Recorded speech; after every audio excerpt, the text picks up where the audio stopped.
From the time I can remember until I was in high school, my mom, my sister Robin, and I each summer would drive across the great Southwest desert on our way to Texas and visits with the Barrow side of the family, Nana and Pop, Aunt Mary Alice, our cousins Les and Dan, and my mother's brother, Edwin Leslie Barrow Jr., who was then, and shall always remain in my heart, Uncle Bucky. The drive was long, the car was always hot, and the back seat was tight, crowded territory to be negotiated with my sister. But the trip was always worth it, the chance for two California kids to be given 2 weeks of access to grandparents like Nana and Pop, and cousins like Les and Dan, even amid the hot, sticky climate. But what sticks out to me was a rodeo I went to when I was around 8 or 9, at a place somewhere outside of Taft, that featured a calf roping contest in which my uncle was a contestant.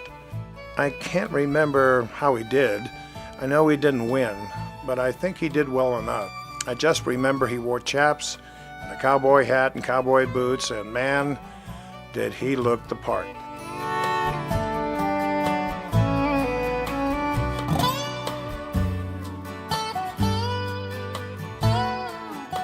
At a time when television was nothing but westerns and horse operas, when all my lunch boxes featured the likes of Maverick and Wyatt Earp on its outer casing, when the suburb community of Sunnyvale, California was about as far removed from such heroic figures as a kid could get, having an uncle who had been properly entered in a rodeo made for quite a tale back on the playground.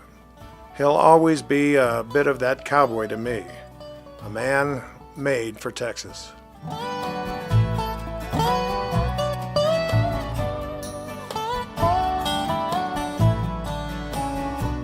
My uncle was a big man, the one I always referred to when people, meeting my own 5'11" parents, asked where I got my size.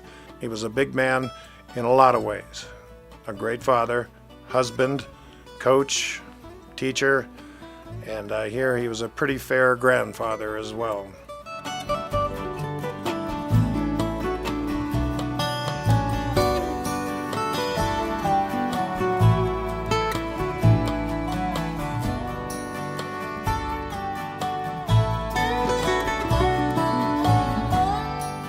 The name of this song is Glide, and after all his recent pain and discomfort, after the confinement of tiny rooms and the intrusions of medical schedules, I guess we hope that's what Uncle Bucky is doing now.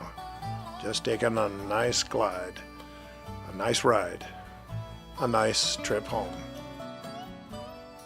We love you, Buck, and you will always be in our heart.